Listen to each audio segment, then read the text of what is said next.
Police की मौजूदगी में भारत जोड़ो अभियान के संयोजक और स्वराज इंडिया के संस्थापक योगेंद्र यादव के साथ धक्का मुक्की हो रही है। बीच बचाव की कोशिश के बावजूद भीड़ के गुस्से के आगे पुलिस के लिए स्थिति आउट ऑफ कंट्रोल होती नजर आई।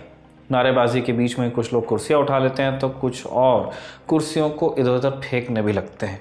इस बीच भीड़ में शामिल कुछ लोग पुलिस का घेरा तोड़कर योगेंद्र यादव के कपड़े खींचकर उनके साथ मारपीट की कोशिश करते नजर आते हैं। मामला और बिगड़ता है। इससे पहले पुलिस जैसे तैसे योगेंद्र यादव को वहां से बाहर निकालकर गाड़ी में अपने साथ ले जाने की कोशिश करती है, लेकिन यहां भी भीड़ पुलिस का रास्ता रोक लेती है।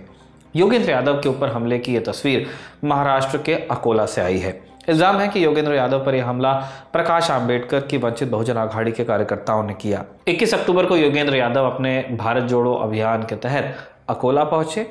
यहां सभा को संबोधित करने के लिए वो मंच पर बैठे थे कि तभी कुछ लोग मंच के सामने आकर खड़े हो गए। इस बीच बहस हो जाती है।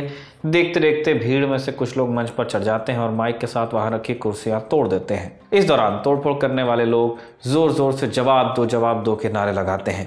हालात इतने ज्यादा बिगड़ गए कि योगेंद्र यादव को प्रदर्शनकारियों की भीड़ से बाहर निकालना भी मुसीबत बन गया, जिसके बाद पुलिस और समर्थक घेरा बनाकर उन्हें बाहर ले जाने की कोशिश करते नजर आए। इंडिया टुडे के धनंजय सावले की रिपोर्ट के मुताबिक योगेंद्र यादव के भाषण को आगामी विधानसभा चुनाव में महाविकास आघाड़ी को समर्थन देने पर केंद्रित किया गया था, लेकिन वंचित बहुजन आघाड़ी के कार्यकर्ताओं ने उनके रुख का विरोध किया। कार्यकर्ताओं ने इल्जाम लगाया कि उन्हें विश्वास में लिए बिना ऐसी बातें कही जा रही हैं जो उनके राजनीतिक क्षेत्र के खिलाफ हैं।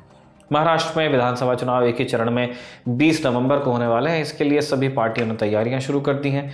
बीजेपी ने तो अपने उम्मीदवारों को लिस्ट भी जारी कर दी है। इन सबके बीच योगेंद्र यादव प्रचार के लिए अकोला पहुंचे। इस हमले पर योगेंद्र यादव ने कहा कि अगर वंचित बहुजन आघाड़ी के लोगों ने ऐसा किया है तो उन्हें बहुत आश्चर्य हुआ है। आपने मुझ पर नहीं, बाबा साहेब के संविधान पर हमला किया है। मीडिया में मैं सुन रहा हूं कि वंचित आघाड़ी के कार्यकर्ता थे, ऐसा टीवी चैनल पे चल रहा है। हमारे स्थानीय साथियों ने कुछ शिनाख्त किया है, मैं तो किसी को पहचानता नहीं हूं, लेकिन स्थानीय साथियों ने 2-4 नाम लिए हैं, वो वंचित आघाड़ी के लोग हैं। और हमारे किसी साथी ने पूछा कि अरे भाई तुम लोगों ने क्यों करवाया, तो उनको एक आदमी ने कहा भाई क्या करें, साहब का आदेश था। मैं नहीं जानता कौन साहब, मैं नहीं जानता कि व्यक्ति कौन कौन है, मैं नाम से नहीं पहचानता, लेकिन अगर वंचित आघाड़ी के लोगों ने ऐसा किया है तो मैं तो बहुत हैरान हूं। योगेंद्र यादव बहुत छोटा आदमी है, उस पर आपने हमला नहीं किया, आपने बाबा साहेब के संविधान पे हमला किया है। आपने जिस लोकतंत्र की दुहाई आप दिन रात देते हैं उस पे हमला किया है। और आपके नेता प्रकाश आंबेडकर को आपने शर्मिंदा किया है, क्योंकि इसके बाद आप प्रकाश आंबेडकर से पूछ लीजिएगा, पिछले 15 वर्ष से प्रकाश आंबेडकर कहते हैं, मैं भी कहता हूं कि हम मित्र हैं, व्यक्तिगत मित्र हैं।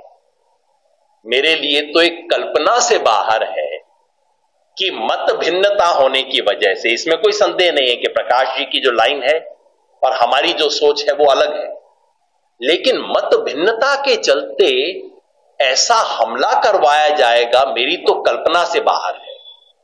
मैं कम से कम प्रकाश आंबेडकर को ऐसा व्यक्ति नहीं समझता जो इस तरह की हरकत करवा सकता है। मैं तो यही कहूंगा, अगर वंचित बहुजन आघाड़ी के कार्यकर्ताओं ने किया है, किसी भी समझ में किया है, किसी के भी बहकावे में किया है, तो उसने प्रकाश आंबेडकर को भी शर्मिंदा किया है।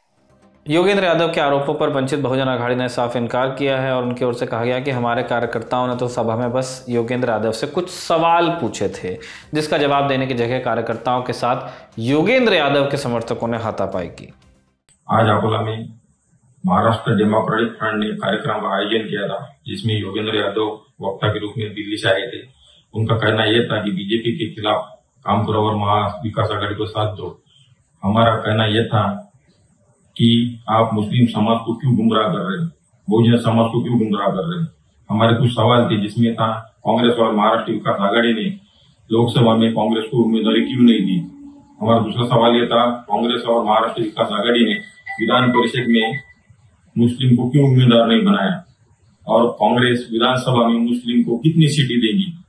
और सवाल यह था, लोकसभा में जब वक्फ बोर्ड विधेयक की चर्चा चालू थी तब राहुल गांधी एब्सेंट क्यों थे।